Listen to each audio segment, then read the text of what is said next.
How's it going, my patients of Call of Duty? It's your coffee-addicted gamer, DrChiz again. Now let's step into my clinic and diagnose in depth the Escalation map pack and determine a prognosis for you.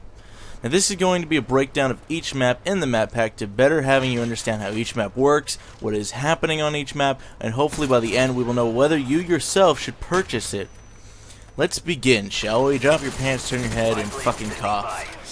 I mean, grab your controller and start smiling. Sorry, I'm not allowed to do the other stuff anymore. Alright, now, if you don't want to hear me rambling about every map this whole time, then click on the appropriate prescription below of the particular map you wish to know more about. Alright, the first map on my prescription pad is Convoy, classified as a medium-large map bearing the resemblance to Trailer Park from MW2. Also, it is a lot like the suburban version of Discovery, except no death pit to fall down in the middle, obviously. Convoy beginning around spawns are across from one another, starting on the overpass towards the end of both sides. Most individuals you will see running up the middle to post up in the overhanging signs above, so this is a very sniper-friendly map. Also, I highly recommend running a hardened M16 class to penetrate the opponent through all the walls across great distances. Now, after the battle begins commencing, the new primary spawns are near the shipping cargo containers in the top left of the map and behind the gas station nearing the Red Rocket. They are parallel to each other, which makes these back alley regions high traffic combat zones, and that's an understatement at that, because most of the high priority spawns are in this region. Now, most gunfights and enemies will be on the top half of this map, not near the trailer park type area or the motel. Now, the most key advantage places you want on Convoy are the two sign postings on the bridge. If you can control both these, then you have the height on your opponent and spawns on lock. Since most fighting is either on the bridge or towards the right side with the gas station and cargo spawns, then that makes it key to have both signs to control both spawns. Your lines of sight from each sign coincide with the spawning location.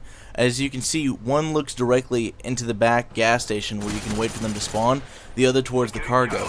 Because this map has such long lines of sights, and since you want the height advantage on your opponent, I recommend again a long-range sniper rifle, whichever you feel most comfortable with. Or like I said, a hardened M16, preferably red dot. I mean, that's me. That's just me, baby.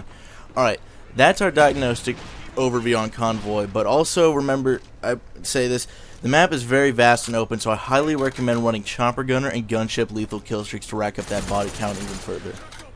Now onto Hotel. This is a very narrow, linear, medium-sized map. This is what High-Rise probably would have been had High-Rise not had such jacked up spawn problems. This map looks and plays exactly like it.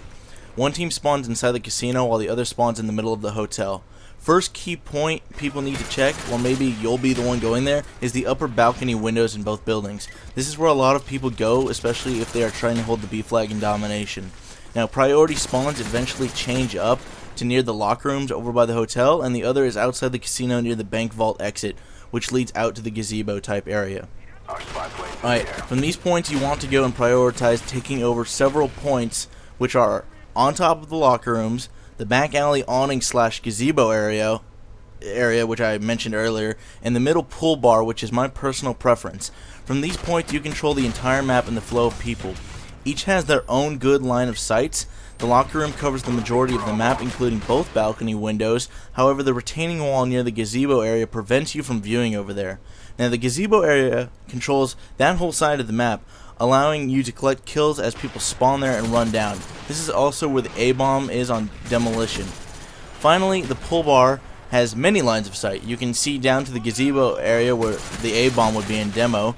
You can view both balcony windows while using the middle portion of the bar to maintain cover, and you're low key at eye level so people miss you while they run by.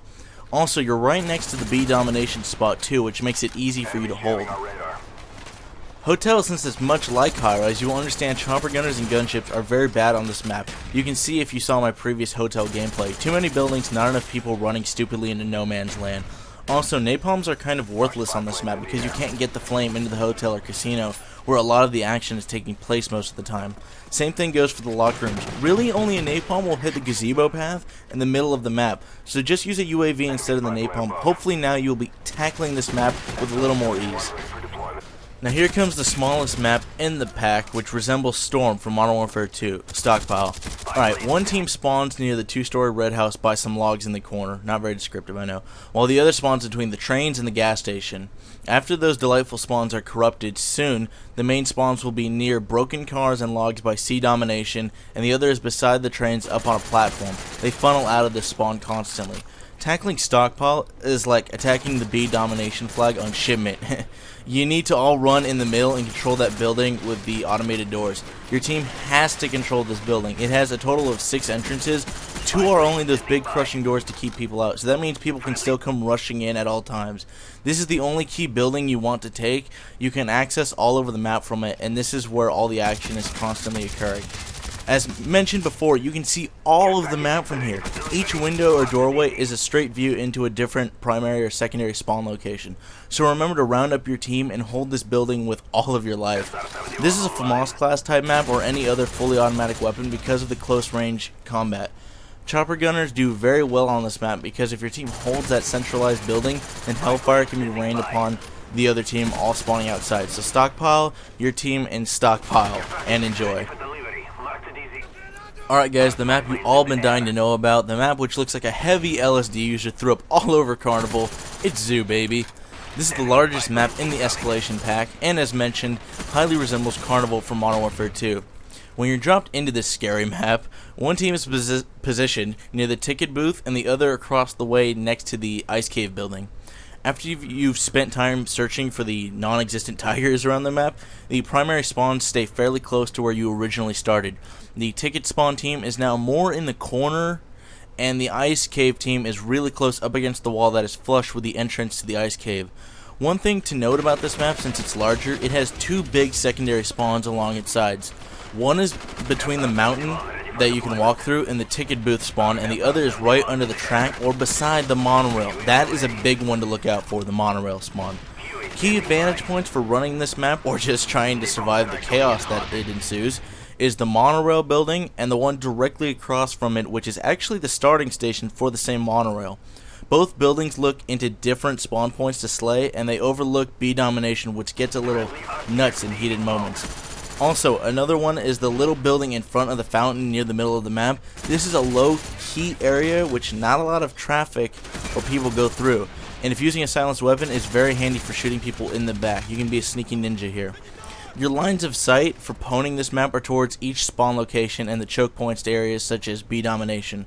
My personal favorite area is the monorail building because there's only 2 ways up, and one of those ways requires walking along a thin monorail with no cover.